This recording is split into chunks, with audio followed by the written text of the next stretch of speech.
पृथ्वी की आंतरिक संरचना का अध्ययन मुख्यतः ocean floor spreading, continental drift, orogeny तथा अर्थक्वेक जैसी घटनाओं का ज्ञान के लिए किया जाता है। पृथ्वी का तापमान, घनत्व, भूकंप आधारित साक्ष्य के आधार पर पृथ्वी की आंतरिक संरचना को स्थापित किया जाता है।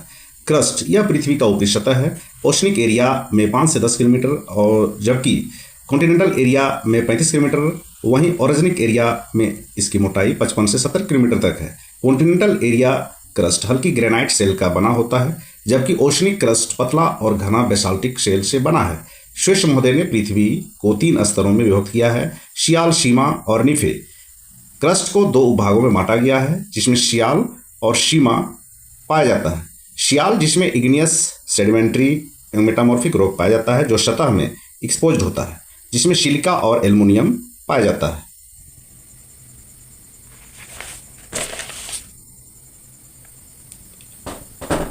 ओशनिक एरिया बेसिन में बेसाल्टिक होरिजन पाया जाता है, जिसमें पोटासियम की कमी तथा एल्युमिनियम की अधिकता पाई जाती है। कोनार्ड डिस्कंटिन्यूटी, यह शियाल लेयर को सीमा लेयर से अलग करता है। यह सेकेंड ऑर्डर का डिस्कंटिन्यूटी है जो 11 किलोमीटर में पाया जाता है। सीमा, इसे लोअर कॉन्टिनेंटल क्रस्ट कहा जाता है। इसकी मोटाई 22 किलोमीटर है। इसमें बेसाल्टिक कंपोजिशन, सिलिका और मैग्नीशियम की प्रधानता होती है। आउटर सीमा 19 किलोमीटर तक फैला है, जबकि इनर सीमा 19 से 35 किलोमीटर तक फैला है। मानवीय होल 8 किलोमीटर डेप्थ है, जबकि इरोजन एक्सपोजेज रॉक्स 20 से 25 किलोमीटर तक फैला है, जबकि वोल्केनिक इरप्शन 200 किलोमीटर तक होता है। एल वेव्स का विचरण क्रस्ट में होता है और क्रस्ट की डेंसिटी 2.9 से 3.3 तक पाया जाता है।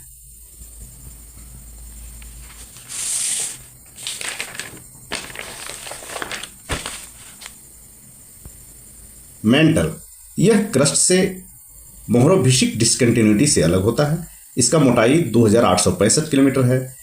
यह आयतन में 83% तथा द्रव्यमान में 68% है। यह पृथ्वी की आंतरिक ऊर्जा का स्रोत है, जो ocean floor spreading, continental drift, orogeny तथा मेजर अर्थक्वेक के लिए जिम्मेवार है।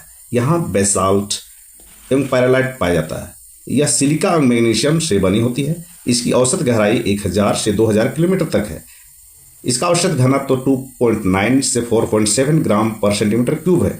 इसमें बेसाल्ट रॉक की अधिकता होती है। पैरालाइट 3% अल्ट्रामैफिक रॉक और 1% बेसाल्ट की मात्रा है। अपर मेंटल में एस्थेनोस्फीयर पाया जाता है, जो सेमी मोल्टन लेयर होता है, जिसमें टेक्टोनिक प्लेट मूवमेंट करता है। लोअर मेंटल अधिक सॉलिड और डेंस होता है। डेंसिटी ब्रेक 80 किलोमीटर पाया जाता है, जिसके ऊपर 3.36 ग्राम पर सेंटीमीटर क्यूब और नीचे 3.87 ग्राम पर सेंटीमीटर क्यूब होता है।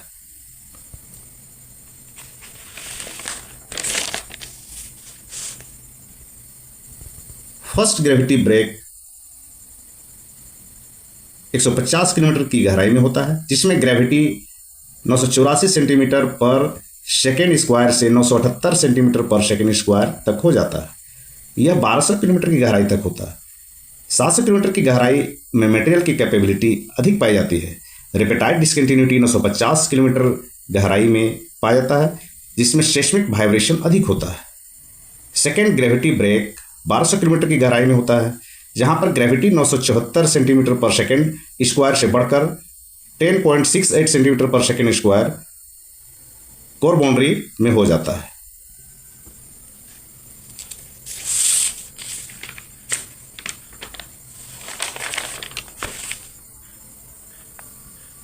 कोर, इसे निकल फेरम कहा जाता है। इसमें चट्टान, लोहा एवं निकेल पाया जाता है। इसका सापेक्षिक घनत्व 11 से 12 तक होता है। कोर मेंटल से गुटेनबर्ग डिस्कंटिन्यूटी से अलग होता है। यहाँ उत्पन्न ऊर्जा विद्युत चुंबकीय ऊर्जा कहा जाता है। बाह्य कोर 2900 से 4982 किलोमीटर तक पाया जाता है। यहाँ होमोजेनियस फ्लूइड पाया जाता है, जिसमें एश वेव विचरण नहीं करता है। यह पृथ्वी का मैग्नेटिक फील्ड उत्पन्न करता है। मध्य कोर 4982 से लेकर 5121 किलोमीटर तक पाया जाता है। यहाँ पदार्थ की अवस्था फ्लूइड से सेमी फ्लूइड स्टेट में होता है। आंतरिक कोर 5121 से लेकर 6370 किलोमीटर तक है। यहाँ मेटालिक, निकेल और आयरन पाया जाता है। इसे नीफे भी कहा जाता है। लेहमन डिस्कंटिन्यूटी से इनर कोर और आउटर कोर अलग होता है।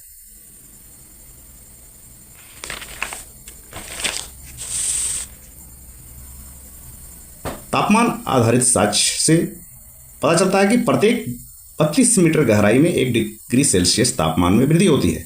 50 किलोमीटर अंदर 1500 डिग्री सेल्सियस तापमान पाया जाता है, जो मोल्टेन अवस्था में है। यह आंतरिक लेयर को 2900 से 6378 किलोमीटर तक बताता है। भूकंप आधारित साक्ष्य में नोट महोदय ने स्पष्ट किया है कि एश वेव्स लिक्विड में विचरण नहीं करता है। एश वेव्स 120 डिग्री के कोण से एपिसेंटर से मुड़ जाता है, यानी कोर द्रव्य अवस्था में है। पी वेव्स कोर में विचरण करता है, लेकिन वेग में कमी हो जाती है। यही कारण है कि भूकंप छाया क्षेत्र में वास्तविक तरंग नहीं पहुंच पाता है।